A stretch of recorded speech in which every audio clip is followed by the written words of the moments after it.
is the Jesse Kelly Show, final hour of the Jesse Kelly Show, and we're not done yet. We still have to talk about economies of make-believe and looting the treasury. We'll get to that in a minute. We're going to make fun of Ketanji Brown Jackson and Dome. That's always a good time. Hopefully get to some emails, all that, so much more coming up in the final hour of the world-famous Jesse Kelly Show. And if you don't like that... Shut up.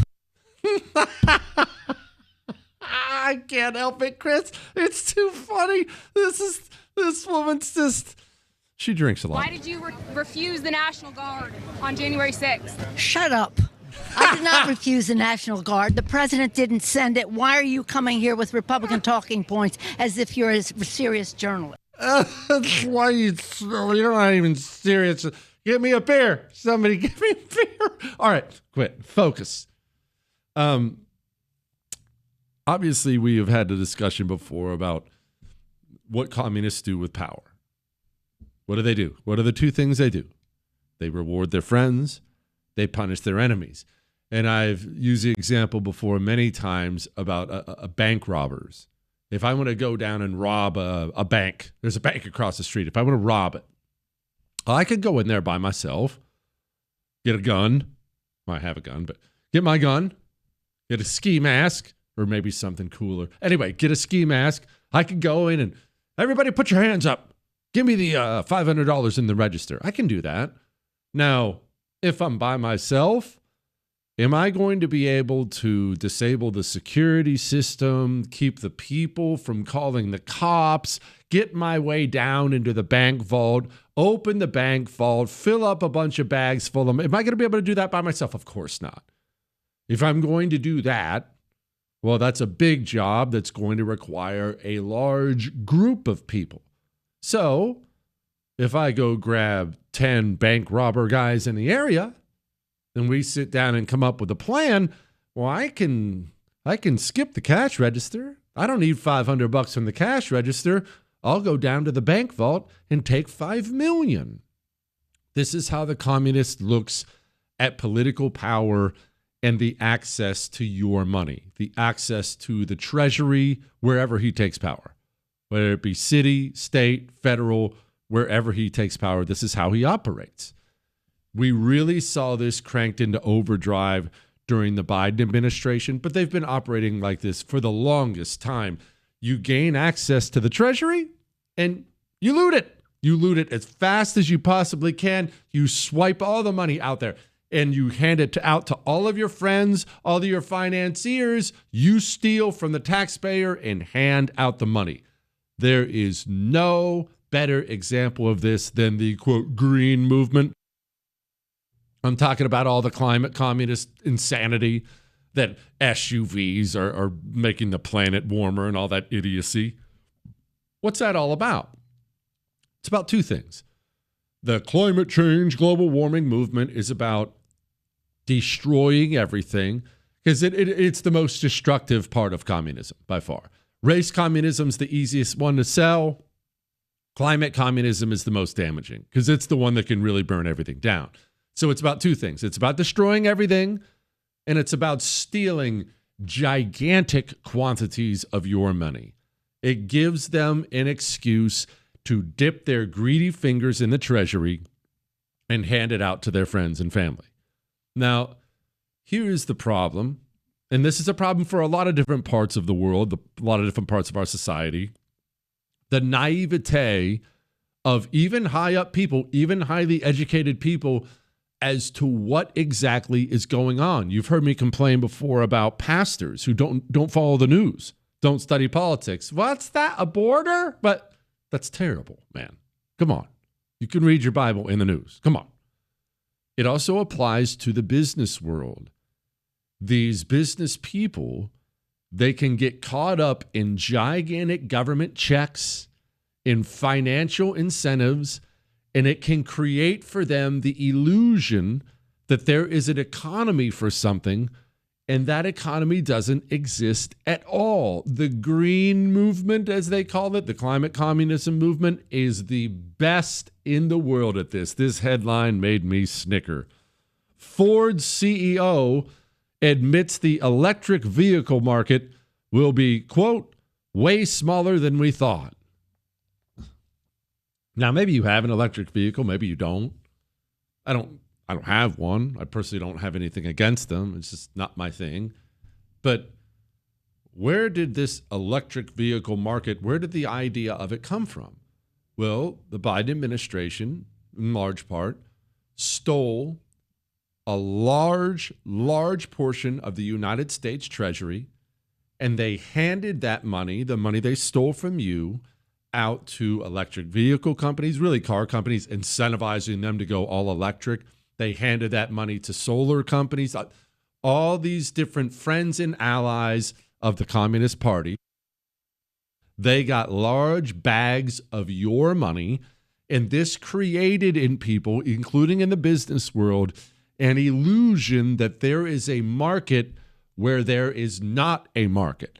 Now, this is a story about a car company. Did you know Europe, countries like Germany, they're looking at complete grid system collapse? We're talking modern countries where people are going to lose power for days on end because the treasury is not unlimited, you see. You can loot it for a while and loot it for a while and loot it for a while and create this image that there is a market for something, but there's not an actual market for it. And in the end, you are going to need the money. You're going to need it for something. And if you've already looted it, then it's gone.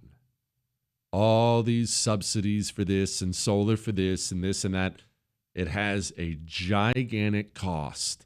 And it's going to cost American businesses a fortune when the market finally works itself out, because there is no market for this going green filth. There's no market for it.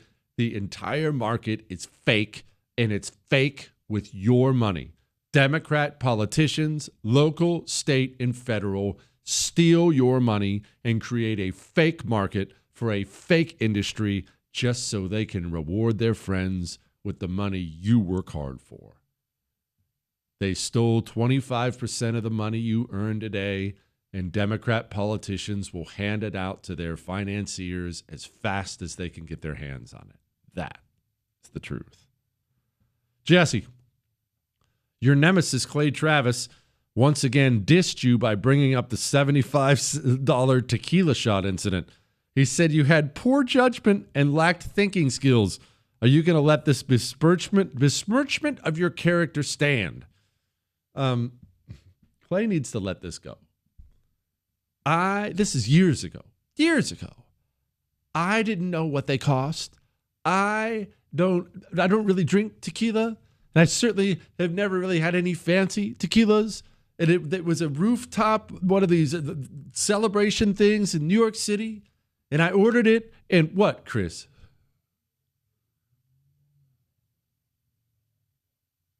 See, yeah, that's another good point, Chris. Chris said if it's a rooftop in New York City, the bar itself costs a fortune. Everything costs a fortune in New York City. And I don't live there. I was just there. And Buck was there, of course. Buck said it's expensive. He never said how expensive. I didn't understand there was anything in the world, any drink in the world that costs $75. That's not a thing that ever existed for the entirety of my life. But after it was ordered and the information about how much it cost came out, Clay still reached in his wallet and insisted on paying. And to this day, he puts it on me. You volunteered to pay. I said I would pay. Now, did I kind of alligator arm when I was reaching for my wallet? No, you shouldn't. Hold on, hang on, it gets caught in my pocket. Oh, is the waitress already gone? Dang it. Did I do a little of that? Maybe. I can't confirm or deny. $75 times 3 is a lot of money. So, hey, look, it's Clay. If I could, I would steal his credit card information and put everything I buy on Clay's credit card. I'm not above that at all. He deserves that. He totally does. What, Chris? He does.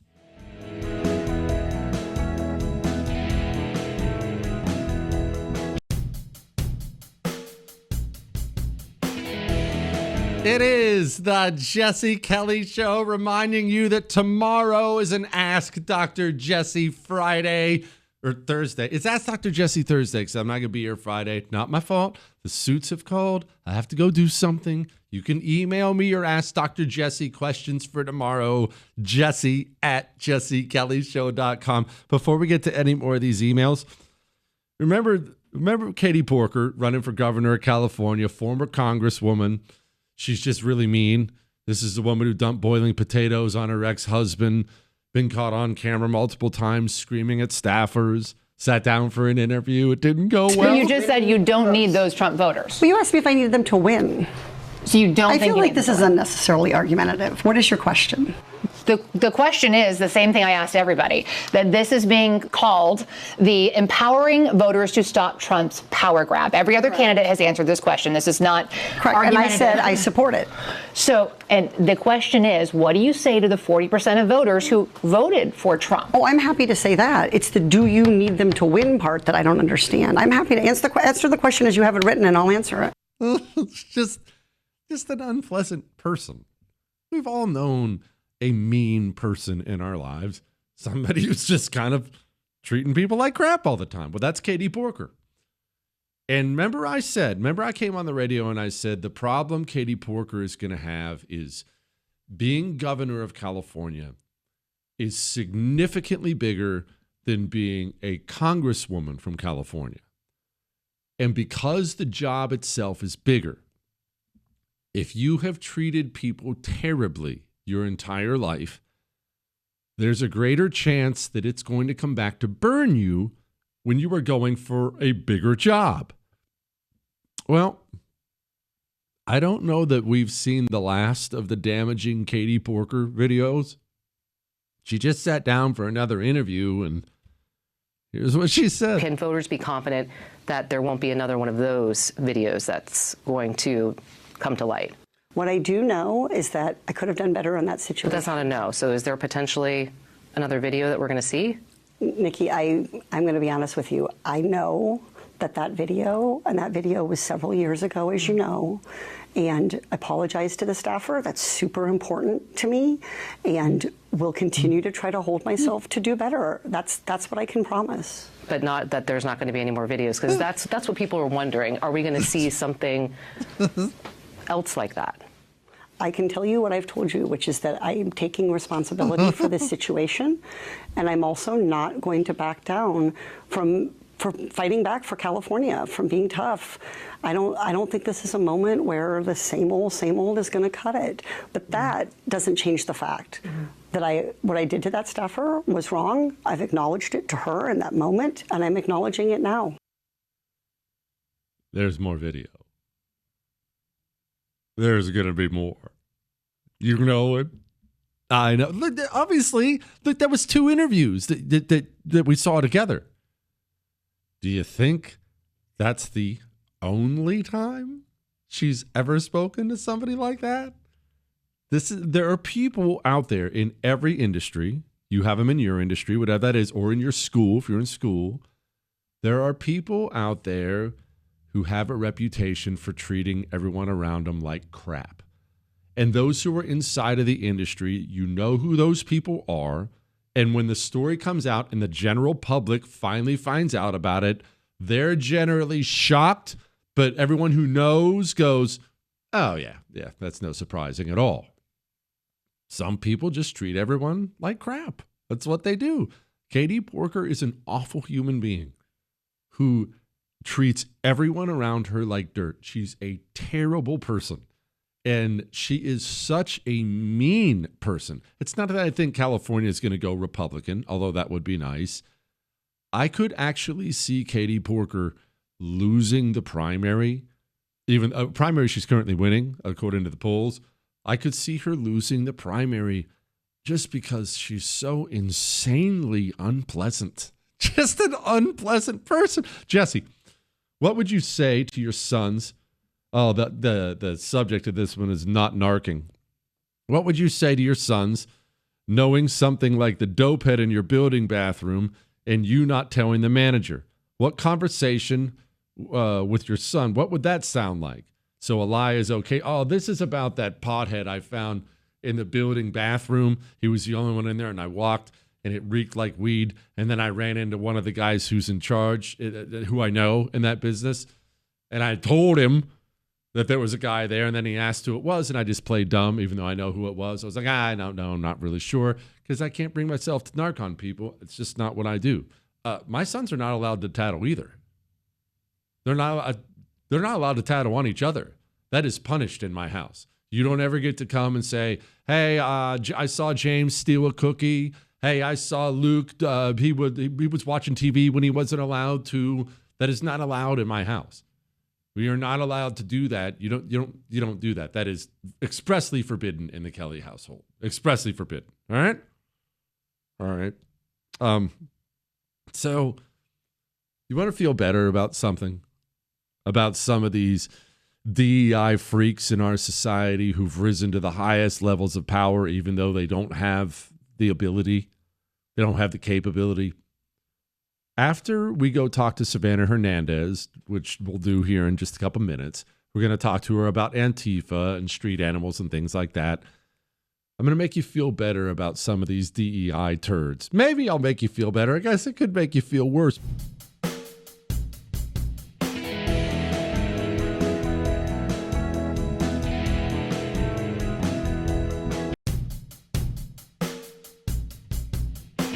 It is the Jesse Kelly Show on a Wednesday. Gosh, turn that off, Chris. Did Savanah request that? That was awful. Rap music. Joining me now, friend of mine, Savanah Hernandez, great reporter with TPUSA. What was that, Savanah? That was dreadful. Look, that was OG Kanye, okay, Jesse, before he went crazy. And it is an incredible opening song to a show, so you're welcome. Yeah, I didn't even understand what was being said. But you know what? We're going to set that aside. I'm already turning into my father here. And I want to talk about Antifa, because I know you were at this meeting with the White House, sitting down with the man and the administration. What was the purpose? Why drag you there? What was the purpose of this? So we all got an invite. And when I say we, I mean independent journalists who have been on the ground for almost a decade at this point, not all of us that long, but have been covering Antifa violence on the streets of America for years as the mainstream media has looked the other way. So we were called to the White House to discuss with the president and various members of his administration what's actually going on in the streets of America, because if you look to the mainstream media, they will tell you that Antifa doesn't exist, that we are making all of this up. Meanwhile, you have the Portland ICE facility in Portland that has been under siege for 120 days. You also have Katie Davis Court, who has been on the ground for the majority of that, who was just assaulted by Portland Antifa just 2 or 3 weeks ago when I was myself on the ground there. So we were there to tell the truth about what was happening. And it was incredible, Jesse, because they actually brought the entire press pool in front of the meeting to force the media to listen to what we had to say regarding Antifa and force the media to report on it. Savanah, okay, so you said under siege, the ICE facility under siege. All most people know is the video they see from people like you online. You know, they see the riots, they see the masks, but what is it like on the ground? Are they always violent? Are they cooking marshmallows? Who are these people? What are they like? What are they doing? You know, Jesse, it's funny because it's actually a mix of the two. And right now what we're seeing is Antifa members that are dressing up in these big blow-up costumes to make it look like these protests are peaceful and they're fun and it's just Americans expressing their First Amendment rights. But these started on June 4th, and they started by Antifa members blocking ICE vehicles, which is something we've now seen spread across the entire nation. On top of that, they zip-tied the doors closed to the ICE facility and tried to light the building on fire with ICE agents inside.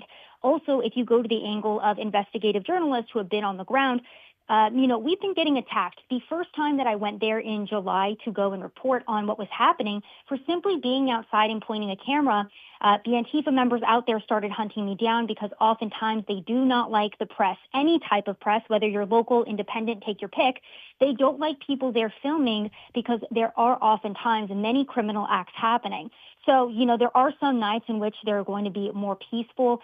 There are other nights in which you have bigger events in which you are seeing a lot of arson. When I was there in July, you had the entire ICE facility that was graffitied with things like kill ICE. The only good cop is a dead cop, and shoot ICE pigs. That's all since been cleaned up, thank goodness. But surrounding the area are still, there's an assault tally list, Jesse, with the names of reporters that these Antifa members have repeatedly assaulted and a tally of how many times they've done that. Good God. Speaking with reporter Savanah Hernandez. Okay, Savanah, now I hate to ask a stupid question, but that's who I am. They're zip tying doors shut. They're graffitiing the building. How are all of these people not arrested? Right? How is it that you can stand at all in front of an ICE vehicle and it's not immediate handcuffs and charges for everybody? What are we doing about this? Yeah, Jesse, that is a really great question. And I have been talking to a lot of officials on the ground and, again, reporters who have been covering this. And the reason why we're seeing these agitators again and again is because there's essentially a 3-strike rule. So you can get arrested, and essentially what happens with that is, okay, you're blocking an ICE vehicle, you're impeding the federal officials, maybe you push them, right, which typically would be a federal offense. But what happens is you get arrested, you get brought into the ICE facility, you get a citation, and you basically get 3 strikes before you actually get hit with felony charges. So that's why we're seeing these people on the ground again and again and again. And also, Antifa is very highly coordinated. So, for example, when Katie Davis Court was knocked in the face with a steel pole, the Antifa member who did that to her was then whisked away and protected and covered by other Antifa members in the area. Katie also immediately went to Portland Police, but because they refuse to work alongside ICE, when they see violence like this happening, they basically say, yeah, sorry, it's too violent for us to step in and do anything, and then they look the other way. What about you? Meaning, when I say you, I'm not necessarily just talking specifically about you. Any reporter on the ground, anyone unmasked, pointing cameras, you already said they don't like it. Is there any level of protection there from the local police department? Is there an area that is fenced off? How does that work? So basically, there is a portion of the sidewalk that is federal property, and then the rest of the street is state property, right? So any portion of that street would essentially be under the jurisdiction of Portland PD. And again, they're very soft on crime. They're oftentimes looking the other way. And what has been happening, and this is a repeated pattern, is the people who get attacked and defend themselves, they're the ones who end up getting arrested. We saw this with Nick Sortor. This also recently happened just this week because, again, there are other Americans there who just are in the city of Portland, right, that are residents that are tired of this happening, who will go down and say, hey, we are exhausted with hearing the noise. It's been going on for over 100 days. Please stop. They'll get attacked if they defend themselves. The Portland police come in, and then those people get arrested. Keep in mind, too, that the Portland residents have been so abandoned by their state and local government that they have had to sue the city of Portland because Portland police refuse to do anything about enforcing noise ordinances. Good God. All right, Savanah, let's go back to the meeting at the White House. I understand he brought in the press you guys gave your testimony in front of the press. I understand all that. Did you get the impression from the Trump administration that they are dead serious about breaking this organization up? Or, and you can be honest, is this a dog and pony show that looks really good, sounds really good, but nothing's being done? This has to stop. You know, Jesse, this is a very valid question and one that many Americans have had, so I'm glad that you're asking it. I have asked this question myself, so when I give this response, understand that this has been my sentiment too. I'm exhausted. I have been beaten up and mobbed by Antifa myself and robbed by them. So, I kind of went into this with that same viewpoint, and the administration thus far has followed up very thoroughly on a lot of our investigative reporting. And I am hoping and praying, and from what I'm hearing behind the scenes so far, it does seem like they are utilizing the full force of the IRS to go after the people funding these organizations. You also have Andy Ngo, who knows all of the leaders, right? The media loves to say that Antifa doesn't have a leader, that it's super decentralized. That's not true. There are named people who have created Antifa websites, that created Antifa chapters across the nation, and have donated to Antifa rioters and helped them, get out of jail once they committed those violent acts. So there has been a lot of follow-up on the back end to investigate all of this and to make sure that all of our footage, all of our reporting is being utilized. So time will tell, but as of now, it does seem like they are taking this very seriously. Did you eat anything decent in Portland? You know what, Jesse? They have really great cinnamon rolls over there. I'm not going to lie. And I love that, it's so chaotic in Portland because I'm usually having to utilize a lot of cardio. So I eat a lot of carbs and then I'm able to, burn all of that off when I'm getting chased by rioters in the streets. Yeah, no, you got to fuel up for fleeing from dirty, rotten street communists. Savanah Hernandez, go find her on social media. She does good stuff. Thank you, ma'am. I appreciate it. Hey, Chris, you people eat cinnamon rolls, right? Those are kosher. Are you a big cinnamon roll guy? That's kind of where I'm at. They're okay. Now, don't get me wrong. It's one of those things. A real good one can be heaven. How many real good ones are there? They get too crusty on the outside. There's not enough frosting. There's not enough cinnamon. I think, what? It is a little heavy. It's a little heavy. I like to eat the middle out. I do that with the kids. If Ob ever makes cinnamon rolls, which she doesn't much because they're unhealthy, I'll just go take the middles out of 2 or 3 and give the rest of it to the boys. They get so mad. What, Chris? I paid for them. I can do that.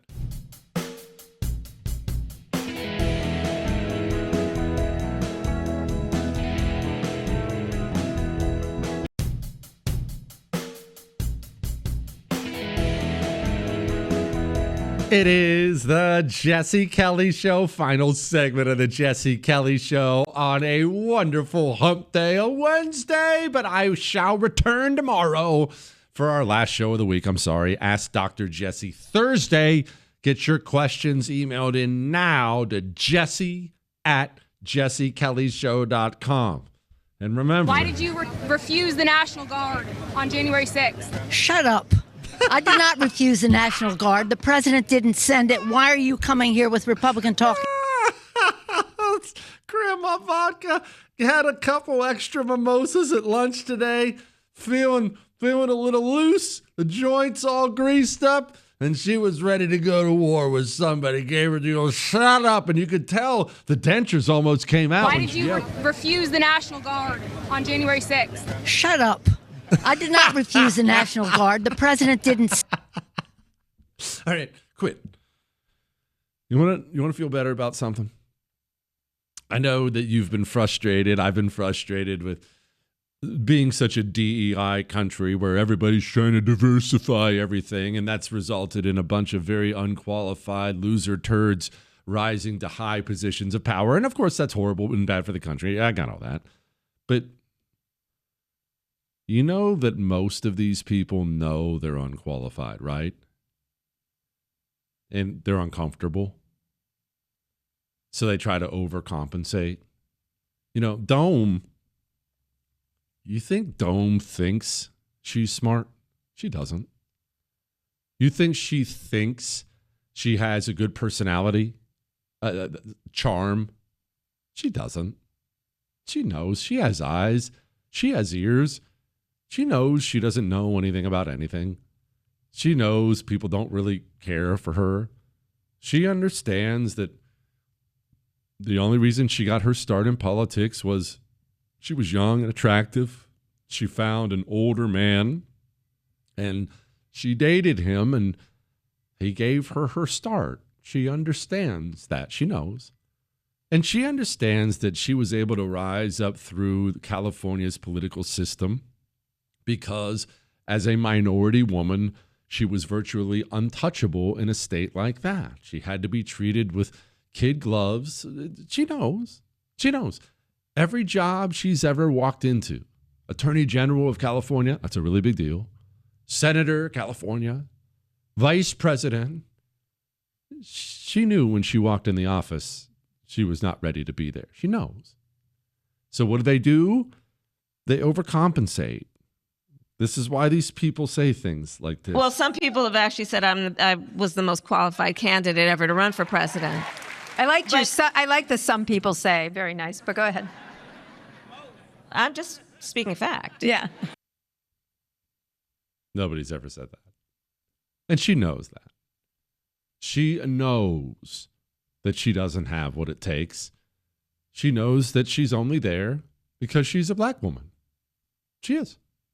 Don't get mad at me. Joe Biden said it. Said his vice president's going to be a woman and black. That's what he said. Came right out and said it. And so that narrowed the field down to about 2 people. It was going to be Dome or Stacey Abrams. As soon as you say that, you've eliminated everyone else. No men, no Asians, no white people, no Mexicans, there you go. Those were the 2 that were going to be there. She knows. She gets it. Ketanji Brown Jackson gets it too. She has a lifetime appointment on the Supreme Court. She will be there for the rest of her life. Remember, the communists stay forever. She's never going to give up power. For the rest of her life, she will sit on the Supreme Court, and she will have a hand in deciding the most important cases that will have a huge, huge impact on the future of the United States of America. She knows. She knows she's not qualified. She knows, again, Joe Biden said it. Don't get mad at me. She knows she's only there because she's a black woman. She knows. She knows she's not qualified. And, man, is she not qualified? Congress passed the Americans with Disabilities Act against the backdrop of a world that was generally not accessible to people with disabilities.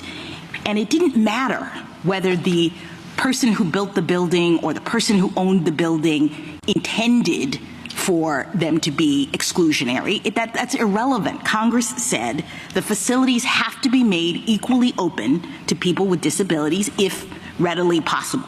I guess I don't understand why that's not what's happening here. The idea in Section 2 is that we are responding to current day manifestations of past and present decisions that disadvantage minorities and make it so that they don't have equal access to the voting system, right? They're disabled.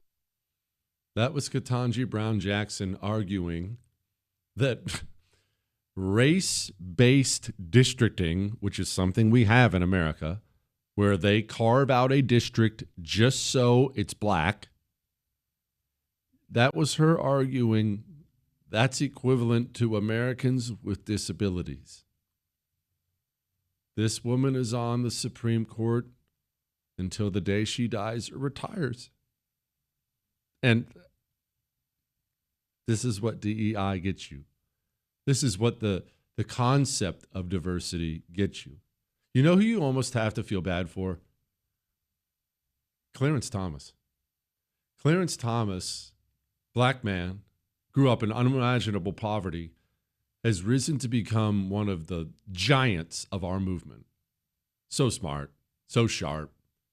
He was a black man. He was there a long time ago, and it wasn't for DEI reasons. It wasn't because anyone was trying to diversify anything. He's just been there killing it for years. And imagine how agonizing it has to be for Clarence Thomas to look at that moron every single day and the dumb crap that comes out of her mouth, and he knows that even though it's unfair, he's going to be lumped in with that. Totally unfair. And Clarence Thomas should be the black face of wonderful, wonderful judges in America, but he's not. Ketanji Brown Jackson never shuts up. Nobody can get a word in edgewise. Poor Clarence Thomas. You got to feel for the freaking guy. And now, here's a headline. Go, you know the thing. Headlines we didn't get to.